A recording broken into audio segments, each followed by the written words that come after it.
Obrigado, Monique, por tomar esse tempo aqui para compartilhar generosamente a sua experiência de preparação para o MBA, preparação para o GMAT, enfim, acabou sendo aprovada em Harvard.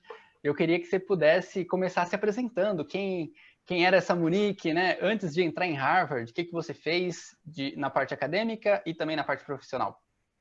Claro, claro, imagino. O prazer é todo meu. Estou super feliz de poder compartilhar um pouquinho da minha experiência. Espero que seja útil para todo mundo. Mas antes de vir para o MBA, eu trabalhei na McKinsey. Eu passei 2 anos lá como analista. Depois eu fui fazer um projeto numa startup chamada Acreditas. É um período de third year out, que a gente fica um ano fora da McKinsey antes de vir para o MBA. E aí vim para o MBA e estou agora no meu segundo ano.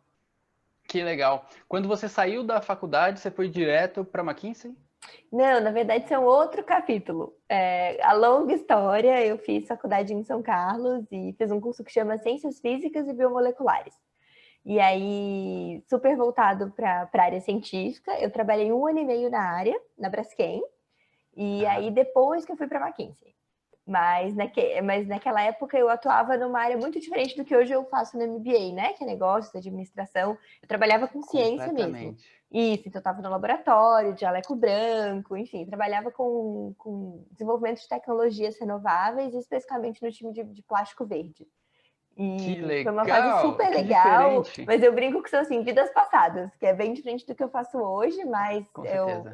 foi uma experiência muito legal, assim, e com certeza eu trago bastante dos aprendizados para a minha carreira hoje. Tá, nossa, que interessante. Então vamos explorar um pouquinho só esse início, né? Claro, claro. Você foi então super acadêmica no início Uhum. e por que você decidiu mudar para negócios de repente, né? Foi para McKinsey? Claro, claro. Eu acho que eu tinha uma vontade muito grande de causar impacto, né? E aí, quando eu fui para a ciência, e era uma forma muito tangível de causar impacto, eu pensava assim, bom, eu posso ajudar a desenvolver uma terapia, uma nova tecnologia, algo que impacte a vida das pessoas em larga escala.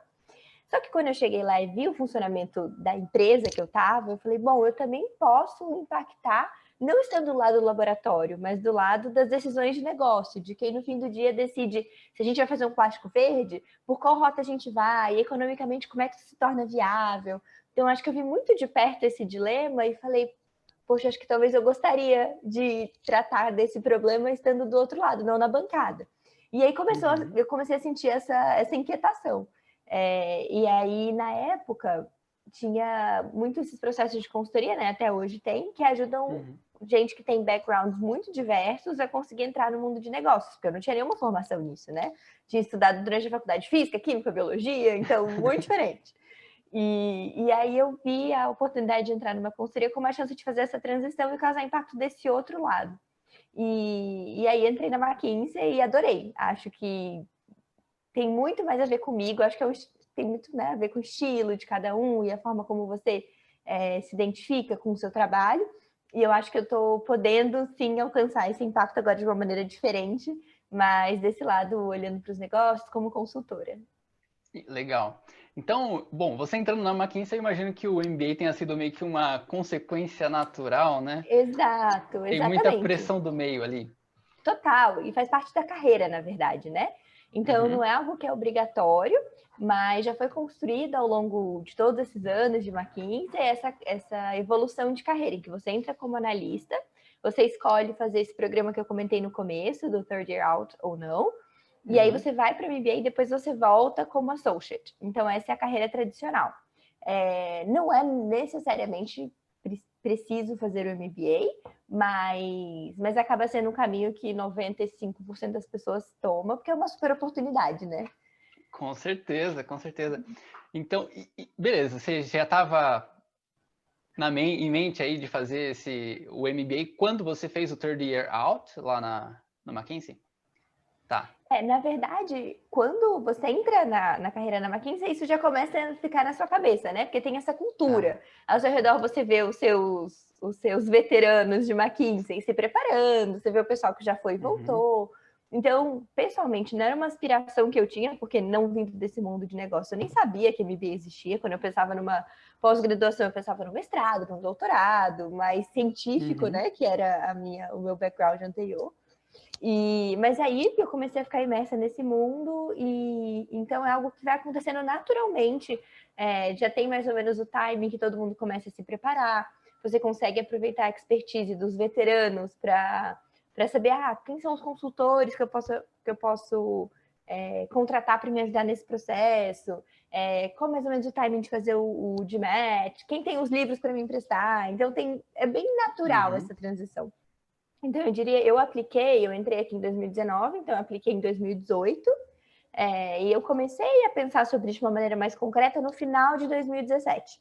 Então, eu tive uns 6, 7 meses nessa preparação mais intensiva para o MBA, de fato. Mas já estava cogitando desde o comecinho de McKinsey. Entendi, legal. E em 2018, você aplicou no first round, second round?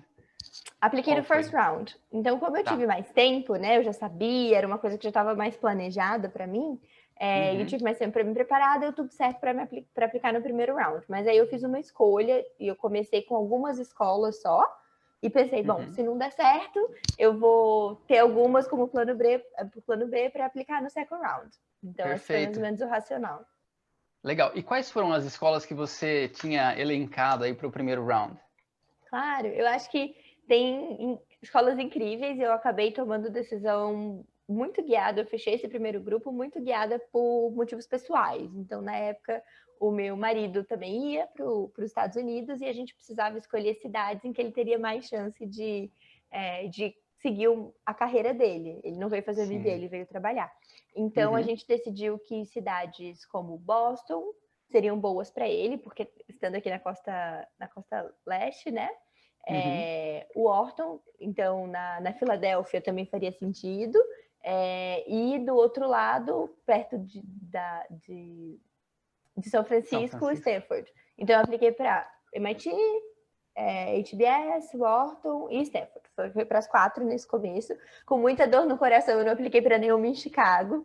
E aí eu lembro que eu tinha vários amigos na época falando, nossa, mas você ia amar. Eu nem cheguei a visitar, porque para o meu marido fazia mais sentido uma dessas duas, então a gente acabou fechando nisso, e a gente sabia que queria um programa de 2 anos, porque já que ele ia se mudar e trabalhar aqui, então aí a gente acabou nem considerando outros programas na Europa, e fechando nos Estados Unidos também por essa questão de carreira. Então, esses pontos pessoais entraram muito na equação. Eu tinha, claro, amigos que já tinham ido lá na McKinsey para outros MBAs, mas é difícil você ter essa visibilidade mesmo, né? Do que você quer, do que você acha que você quer. Então, acabou que esse ponto pessoal pesou mais. Entendi. E aí, no final das contas, você conseguiu passar em mais de uma? Como é que foi? Claro, posso contar como foi esse processo. Então, eu apliquei para as 4, recebi, então, a primeira etapa é application, você submete todas as suas informações, e todas as essays, suas notas de GMAT e tal, essas coisas. E aí eu recebi o convite para entrevistar em 2, em Wharton e em HBS. E aí entrevistei nas 2 e no fim recebi a oferta para as 2. E aí acabei decidindo vir para HBS. Entendi. Por que HBS e não Wharton? Foi uma decisão difícil, vou ser sincera, porque o Wharton me apaixonei, assim, quando eu visitei o campus eu tinha pouca referência da escola, eu ainda tinha muito aquela visão de que era uma escola voltada a finanças, então para quem quer ir para Wall Street, que não é o meu caso, e aí tudo isso se desfez ao longo do processo. Então eu fui me apaixonando por Wharton.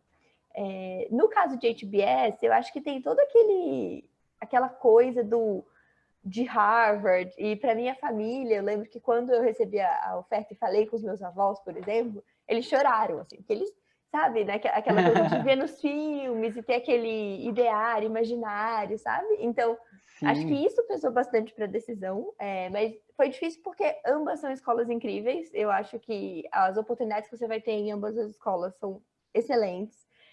Claro que tem alguma diferença do modelo entre as duas. Eu acho que por exemplo, o modelo de caso em HBS é algo que assim, é muito diferente e cria um peso para a experiência acadêmica maior do que nos outros MBAs, o que pode ser bom ou ruim, dependendo do objetivo. Mas eu acho que algumas dessas coisas também me fizeram pensar, bom, é algo que eu estou vindo para aprender, é um background que eu não tenho, eu quero que a parte acadêmica seja importante na minha experiência também.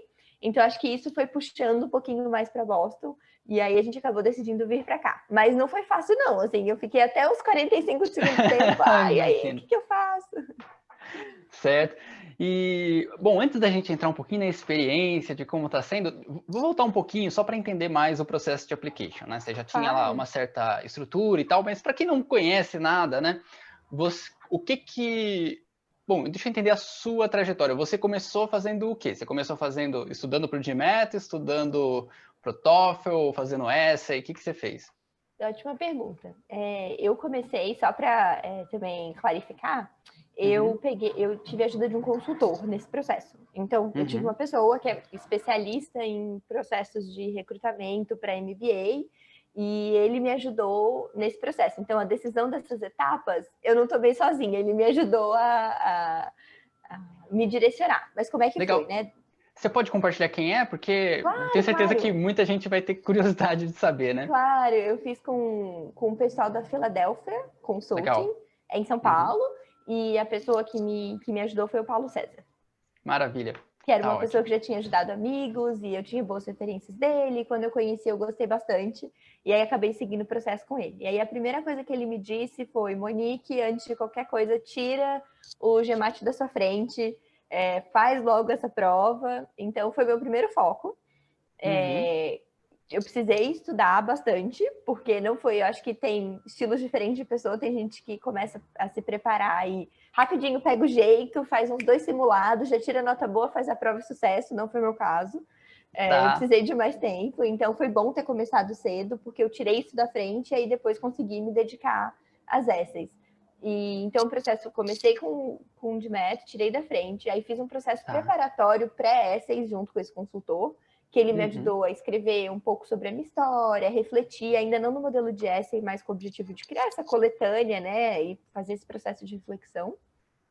Aí eu comecei a construir as essays, mais pro finalzinho que eu apliquei pro TOEFL, e a minha lógica foi, bom, depois que eu passar por essa preparação de DMAT, o TOEFL vai sair naturalmente. E Uhum. E foi aí isso? e acabou acontecendo isso. Então, eu Justo. fui fazer a prova do TOEFL mais pro finalzinho, e aí consegui a nota. O TOEFL acaba sendo, tem uma nota que a HBS diz que é bom você tirar para ficar tranquilo, mas acaba não sendo um critério assim super eliminatório. Uhum. E aí com isso, quando deu mais ou menos setembro, eu já estava com o meu application completo e encaminhei tudo. Entendi. Legal. E voltando, só para detalhar um pouquinho mais a sua preparação para o GMAT, você disse Claro, que claro. apanhou um pouquinho mais ali para pegar o jeito da prova. Sim, Como que você começou? Você começou estudando teoria ou você começou fazendo um simulado para ver como é que você estava? Qual foi a sua estratégia? perfeito. Eu preferi nesse método de vamos fazer um diagnóstico, vamos entender o tamanho do Perfeito. buraco. E aí Exato. eu fiz um simulado, e aí eu lembro que eu nem tinha noção ainda de como era o estilo do TOEFL, então, do GMAT. Então eu fui fazer a prova sem saber que era uma prova adaptativa, que Uhum. tipicamente quando você vai bem você não consegue terminar a prova, falta tempo, né? Todos esses truquezinhos que você vai aprendendo conforme você vai se preparando. E aí eu lembro que Uhum. eu fiz a prova e falei, nossa, achei essa prova fácil. Nossa, sobrou tempo. E aí saiu minha primeira nota no simulado, né? Aí eu falei, entendi, o buraco é bem mais embaixo mesmo. E você pode E, compartilhar? Você lembra qual era essa nota? foi tipo 500 e alguma coisa, assim. E aí eu Legal. Tá. fiquei... Eu nem entendia nessa época se isso era bom ou se isso era ruim. E aí eu comecei a Uhum. entrar. Então acho que também foi... Eu deveria ter feito um pouquinho de estudo antes, para pelo menos entender o estilo da prova, ter visto alguns vídeos, alguma coisa, mas eu caí direto no simulado e falei, deixa eu ver, assim, testar essas Sim. águas. E Legal. aí, Então, e só para fazer um parênteses aqui, né, para claro, quem não, claro. não tem noção, né, do que 500 e pouco é uma nota boa ou ruim, né, a média mundial do GMAT é em torno de 560 das pessoas que fazem a prova oficial. Nos simulados, é normal a gente começar de uma nota um pouquinho mais baixa, talvez, né, então tem gente que começa ali dos 400, ou até menos, né, mas enfim, você começou dos 550, então você já, 500 e pouco, né, então você já Uhum. começou, vamos dizer assim, da média para cima, né. Sim, sim. É porque eu acho que depois que eu fui criar essa noção de qual é a nota que é ideal você aplicar para o MBA, para aplicar com tranquilidade, que é, em geral, um 720, 730, que é a nota que eles falam que você pode aplicar. Não quer dizer que com menos você não vai passar, e eu tenho vários amigos que entraram com notas menores, mas é uma nota que você fala, bom, se eu aplicar com essa nota, eu não preciso me preocupar. Então, aí, depois que eu olhei o gap, eu falei, eita, eu preciso ralar mais um pouquinho. Uhum. E aí, nesse processo que eu fiz, peguei livros antigos com amigos meus, que já tinham passado pelo processo para ter um pouco da teoria, isso era importante para mim. Mas o que eu acho que me ajudou e deu esse ritmo na preparação, eu comprei um conjunto de simulados na época no Veritas Prep. Perfeito. Eles estavam vendendo numa promoção dessas, e aí eu comprei acho que 10 simulados do GMAT, e eles são ótimos esses simulados, porque eles são super parecidos com o real, são adaptativos, eles têm um banco de perguntas, então não é que você fica sempre fazendo o mesmo simulado, você consegue entender exatamente quais foram seus pontos de desenvolvimento, os pontos que você já está melhor, então foi bem interessante. Então o que eu fui fazendo... Uma curiosidade. Pode falar, claro. Esses simulados do Veritas Prep, eles te dão uma estimativa do seu total score, a nota final? Sim, e super detalhado. Isso faz um tempinho, então eu não sei ainda se continua exatamente nesse modelo. Mas você conseguia ver questão a questão, eles faziam quebras da sua nota total, quebras por tipo de pergunta, quant e a parte de communication, então... tudo verbal e quant, então dava para ver bem certinho os scores e quais eram os tipos de questão, por exemplo, que você tinha problema. Então, para mim, no começo, esqueci como é que é o nome daquele tipo de questão que você tem que escolher. A primeira é certa, a segunda é certa, as duas são certas. Data sufficiency. Exato. Tipo, eu lembro que essa no começo foi assim, nossa, um terror. E aí, então, ajudava também nesse nível, assim, identificar se você tem problema com algum tipo de questão. Legal. Então, eu achei super válido, e aí o que eu fiz foi estabelecer um ritmo. Então, eu falava, eu quero fazer um simulado a cada 2, 3 semanas, mais ou menos. E aí, enquanto isso, eu ia olhando a teoria, dependendo daquilo que os meus simulados anteriores tinham me falado. Então, como o primeiro, basicamente, eu precisava aprender tudo, então eu comecei a seguir a ordem do livro mesmo, e na época eu usei Manhattan. Perfeito. E você gostou de ter usado Manhattan? Eu gostei, mas eu senti a falta de uma coisa mais dinâmica e interativa. E aí, nessa época, então, a primeira vez que assim, eu passei por todo o conteúdo foi no Manhattan. E fiz minha primeira prova, fiz alguns simulados e fiz minha primeira prova oficial.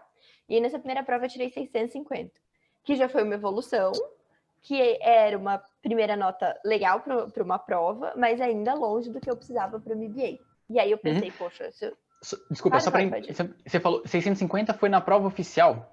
Na prova oficial, a primeira prova oficial que eu fiz, isso. Então, eu tinha feito alguns simulados, tinha olhado o conteúdo pelo Manhattan, e aí falei, bom, acho que estou confortável para fazer uma primeira prova, vou ter essa experiência. E aí fiz, tirei 650. Eu falei, preciso estar mais, né? E aí eu falei, preciso mudar também a forma que eu estou estudando, porque se isso chegou até 650, eu mais ou menos passei pelos conteúdos que eu achava que precisava pelo Manhattan e não funcionou, talvez eu precise de algo diferente. E aí, obviamente, quando eu fiz a primeira prova, eu sabia quais partes eu precisava focar mais. Então, no meu caso, de partida, eu era sempre melhor em verbal do que em quant. Então, eu falei, bom, agora eu preciso focar em quant, apesar do meu background, que é super não intuitivo. Isso que eu ia falar, exatamente. Super não intuitivo. Eu acho que eu estava enferrujada. E aí, nessa época, o Veritas, onde eu tinha comprado o conjunto de simulados, eles lançaram um novo programa, que eu não sei nem se existe ainda, que chamava Orion na época. E era uma experiência meio gamificada, que basicamente você ia passando por fases, cada fase era um tipo de conteúdo, tinha vídeo, aí você fazia mini testes, e aí você tinha um conjunto de exercícios terminando aquele capítulo daquele conceito, daquela fase, e aí você ia evoluindo, tinha acesso a novos simulados.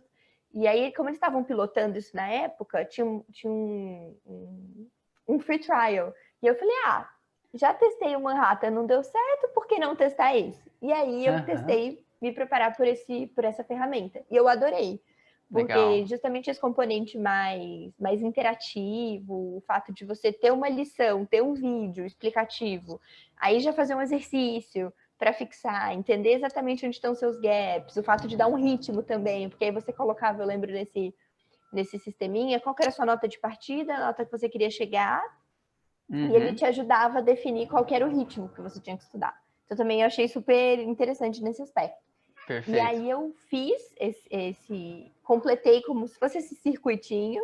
Aí um mês depois que eu tinha feito a primeira prova, eu fiz a segunda prova, tirei 700. Aí eu falei, opa, legal, legal. assim, né? Ajudou e tal. E aí a parte de quântica eu precisava um pouquinho mais subir, o verbal continuou estável. Então, assim, era uma nota que já daria para aplicar. Mas, de novo, eu tinha aquele 720, 730 na cabeça, e aí eu fui conversar com o meu consultor, então ele estava acompanhando toda a minha relação, o que eu Esse comentei processo, antes. ele demorou quanto tempo, assim, para até tirar o GMAT da frente? Até tirar. Acho que foram porque eu comecei a olhar isso mais ou menos em dezembro, janeiro, né? E aí teve período de férias, então eu acho que foi lá para abril, maio, eu diria. Então foi um pouquinho mais, mas é porque esses primeiros meses, janeiro, fevereiro, tinha férias, tinha outras coisas acontecendo, então eu não me dediquei especificamente. Então eu diria que foi assim, fevereiro, março, abril, uns 3, 4 meses, assim, mais intensivos. E mais intensivo você diz assim, estudando todos os dias, como que era? Alguns dias à noite que eu estava trabalhando, né? Então não dava para estudar todos, um pouquinho à noite, todos os dias, mas final de semana sempre. Então eu lembro que estava no carnaval, eu lembro que passou um bloquinho assim, perto de casa, e a gente, nossa, e meu marido, a gente não vai sair para o carnaval. Eu falei, olha, tá difícil, eu preciso tirar essa nota. Então, final de semana incluído, assim. E aí tinha dias que eu conseguia estudar mais chegando em casa, dias que eu conseguia estudar menos, e aí dependia. Mas aí quando eu fiz essa segunda prova, daí eu tirei 700, aí eu fui falar com o meu consultor. E aí tem uma coisa super interessante, foi assim, uma sacada grande dele, daí a beleza de contar com gente que tem experiência, né, e a ajuda que eles dão, porque ele pediu para eu tirar o relatório da minha prova. Então tem uma opção que você pode pagar um pouco a mais, e assim, é tudo caro quando você vai fazer o GMAT. Mas tudo que você pagar, você consegue ter acesso. E aí eu paguei por ter esse relatório da minha prova, que não é a correção da prova, mas você consegue ver como que você saiu em cada quartil da prova, quant versus verbal, como que você foi em cada tipo de questão. Então ele te dá um relatório macro. E aí, quando o meu consultor olhou, ele falou, Monique, você tá com um problema aqui que não é de conteúdo, é de estratégia de prova. Eu falei, nossa, tipo, como assim, sabe? Só olhando esse relatório você sabe. Ele falou, olha, é típico, assim, essa nota que você tirou. E aí ele perguntou para mim em que momento da prova eu estava chutando, porque voltando àquele ponto inicial, chega no momento que a prova tá difícil, que você não vai conseguir responder todas as perguntas, né? Quando a prova tá no nível difícil o suficiente para você já tirar uma nota melhor, você não vai conseguir resolver todas as questões. Então, tem uma estratégia de quando é melhor você chutar, para isso impactar menos a sua nota. E isso eu não estava fazendo bem. Então, não sei se é detalhe demais, depois eu posso explicar um pouquinho como que foi essa diferença, mas aí eu coloquei em prática essa dica que ele me deu. Aí eu fiz uma prova, acho que 2 semanas, 3 semanas depois, sem estudar mais conteúdo. E aí, só testando simulados em que eu mudava esse jeitinho que ele me explicou, essa dica, e aí eu tirei 720. E aí, quando eu tirei 720, eu falei, beijo, tchau, fui, tô feliz, agora eu vou fazer Tirei minhas da essays. frente. Legal, legal. Isso é muito legal. Assim, para quem tiver interesse, né, quem estiver assistindo aqui, quiser conferir, tem um vídeo no meu canal em que eu mostro como que você pode extrair o melhor do algoritmo do GMAT. Então, inclusive com essas estratégias de chute. Faz muita diferença. Não é só conteúdo. O GMAT é uma prova que você tem que aprender a fazer, assim, e saber o conteúdo, mas pegar o jeito de como usar bem a prova. Então, assistam esse vídeo, me deu 20 pontos. Não esse vídeo especificamente, mas garanto que vai dar para vocês também. Não, muito bom, muito bom. E aí, beleza, você tirou o GMAT da frente, aí você tinha mais uns 2 meses aproximadamente ali, no máximo 3, para deixar o seu application redondinho, né? Como que foi esse processo? Quando você entregou o application, você estava satisfeita com o que você tinha construído? Como é que foi? Sim, ótimas perguntas. Durante o processo do GMAT, eu não estava descrevendo as essays de fato, mas já estava me movimentando, fazendo esse processo com o consultor que eu comentei, né? Então, pensando nas histórias, fazendo a coletânea de histórias, pensando exatamente o que a gente queria colocar na essay. Então, quando eu comecei esse processo da essay, foi muito natural, porque eu já tinha pensado sobre as histórias, conversado com ele sobre as histórias, então escrever foi uma parte que foi muito prazerosa, inclusive, assim, foi uma parte que eu achei muito gostosa da preparação do MBA.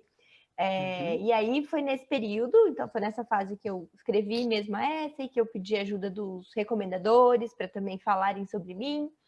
E aí submeti o application. A gente nunca submete achando que está 100%, né? A gente sempre acha que pode mudar alguma coisa, e pode pedir a opinião de mais alguém. Então acho que é um pouco da natureza humana. Assim. Então eu entreguei tranquila, que eu tinha feito um bom trabalho, mas eu achava que se eu tivesse mais tempo eu teria feito mais coisas, sabe? Aquela sensação de sempre fazer um pouquinho mais.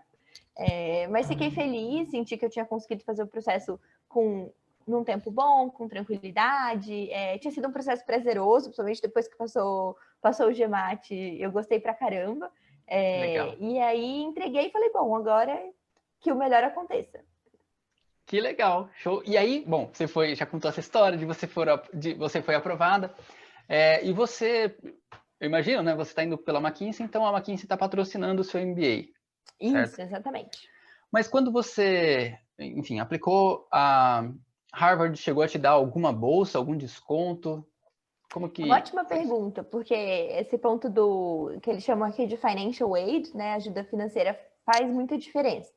E aqui é exclusivamente em HBS, e aí cada escola tem uma forma de fazer isso, especificamente baseado em renda. Então, eles fazem em renda, em patrocínio, dependendo da situação financeira que você vem. Então, você faz todo um processo de declarar quanto você ganha, se você é casado ou não, quanto o seu cônjuge ganha, se você tem algum bem, se você está vindo patrocinado. E aí eles fazem uma conta de dado a turma inteira, qual é a melhor forma de distribuir para que seja mais equilibrado possível, que eles possam dar mais ajuda para quem mais precisa. Então é super interessante, não é um processo meritocrático no sentido de o que você fez, ou a gente acha que você tem tal perfil, é baseado em necessidade mesmo. E aí, uma vez que eles avaliaram que você é capaz de entrar... Aí... Entrou, caiu na rede é peixe, todo mundo igualmente qualificado nesse sentido, né? A escola já escolheu, então pronto. Mas e aí o que acontece é que a gente que vem patrocinado, a gente declara que tem o patrocínio, então naturalmente a gente sai desse grupo que pode ter direito ao auxílio, porque é uma ajuda muito grande. Então isso quase que inviabiliza a nossa participação nesse programa. Porque o patrocínio acaba cobrindo a maior parte das despesas aqui, então a gente fica quase que não elegível esse programa de ajuda financeira. Sim. E aí tem algumas pessoas que nesse momento tomam essa decisão. Eu prefiro vir patrocinado e não ter direito a nenhum financial aid, ou eu prefiro desistir do sponsor, receber alguma forma de financial aid, daí pegar uma dívida ou um empréstimo com alguma outra instituição. Porque a vantagem é que aqui tem muitas instituições que dão empréstimos com juros muito baixos, com esse foco de estudante e tal. E a gente teve que pegar para todos os outros living expenses, né? Então, quando você recebe patrocínio, cobre toda a parte de tuition, das matérias, mas nada do seu custo de vida. Sim, então, a gente acabou pegando e aí tem várias instituições, inclusive da própria universidade, então tem uma associação aqui para alunos e professores de Harvard que eles dão condições melhores para você pegar o empréstimo. Então, a gente acabou indo por esse caminho, mas aí, então, o Financial Aid em si, de Harvard, eu não recebi, mas porque eu decidi pegar o sponsor no fim. Eu fiz essa pergunta até porque eu imaginei que se você recebesse uma bolsa, isso diminuiria a sua dívida com a McKinsey, por exemplo, né? Exato. Tudo bem que você não vai ter que pagar em dinheiro para a McKinsey, mas em anos trabalhados depois de sair do MBA, né? Você volta, você tem que ficar 2 anos na McKinsey, né? 2 anos, mas é quase no ponto do sponsor, é um processo binário. Então, ou você pega ou você não pega. Então, não tem um caminho em que você fala. Algumas pessoas conseguem fazer em relação aos anos do MBA, então elas pegam para o primeiro ano, não pegam para o segundo, mas tipicamente, ou você pega completamente o sponsor com a McKinsey e aí tem que voltar e ficar 2 anos, ou você não pega, fica com essa flexibilidade. Não precisa voltar, mas aí você arca com todo o custo do MBA, que aí, dependendo da situação de cada um e tal, faz sentido ou não. Entendi. Maravilha. Eu adoraria ficar mais tempo aqui com você, mas eu sei que você está também um pouco corrida. Quem sabe a gente faz uma parte 2 dessa entrevista em algum momento mais para frente. Mas se a gente, para a gente fechar, se você tivesse que dar um conselho para alguém que está pensando em fazer um MBA, ou está no comecinho da jornada, que conselho você daria para essa pessoa? Nossa, que difícil. Um conselho? Pode ser dois também, Tá mas bom. é. Eu acho que tem que é... Esse é um processo que muita gente já fez e muita gente já passou. Então, aproveita para extrair o conhecimento e para usar ao seu favor tudo que já existe sobre isso. Seja pessoas que você conhece que já foram, para conversar, entender sobre o processo, seja assistir os vídeos aqui no canal e se preparar melhor. Então, eu acho que tem muita informação disponível e a gente chega com muita ansiedade no processo, mas dá para alavancar muitas dessas coisas enquanto a gente está se preparando. Então, se informar bastante, conversar com as pessoas, ver vídeos, pegar o conteúdo e dar certo. Assim, é um processo que exige dedicação, mas alavancando todas essas fontes dá certo. Então, não deixar de se informar e beber muito de todas as fontes que estão disponíveis ao longo do processo. Contou com um ou contou como 3? Conta comum, é. Boa, Tá então ótimo. vou falar mais um. Boa, maravilha. Eu acho que é super importante nesse processo, e até depois que você chega no MBA, tem uma infinidade de caminhos que você pode escolher. Aqui dentro, de como você quer dedicar seu tempo, que matérias você quer fazer, se você quer dar mais peso para sua experiência profissional, acadêmica ou social. Então, é muito importante esse processo também, e acaba acontecendo na ESSA, esse é um processo de introspecção e reflexão sobre o que eu quero. Por que eu estou fazendo MBA? O que eu quero com essa experiência? O que eu espero encontrar aqui? O que é mais importante para mim? Então, isso é uma coisa que... E quando você chega aqui, você percebe o quanto isso é importante, porque tem muita coisa para fazer. E aí, para você ter realmente uma experiência que vai fazer sentido para você, que vai te deixar feliz, não ficar com aquela sensação de precisava estar fazendo mais, tem sempre alguma coisa... É importante até para escolher a escola também, né? E ajudar nesse processo de decisão. Assim. Então, eu acho que essas duas coisas. Olhar para fora e usar todo o conhecimento que tem disponível, mas não esquecer de olhar para dentro e fazer essa reflexão para fazer uma decisão que faz sentido para você. Porque não tem certo e errado. Cada um vai ter seu caminho. Maravilha, muito bom. Olhar para fora, alavancar, né, no conhecimento que já está disponível aí, e olhar para dentro também para não perder o foco, né? Tem muita opção aí dentro da escola. Muito, muito. E saber que cada um vai ter uma trajetória único que vai fazer sentido para você, no seu momento de vida, é diferente. Então, tem que estar bem sintonizado para tomar as decisões que vão te fazer feliz ao longo do caminho. Maravilha. Monique, muito obrigado. Desejo muito sucesso para você. Obrigada. Tenho certeza que esse vídeo vai ajudar muita gente aqui. Ai, tomara, tomara. Espero que seja útil. E, gente, força, boa sorte, vai dar certo. Tem horas que parece que não, mas vai.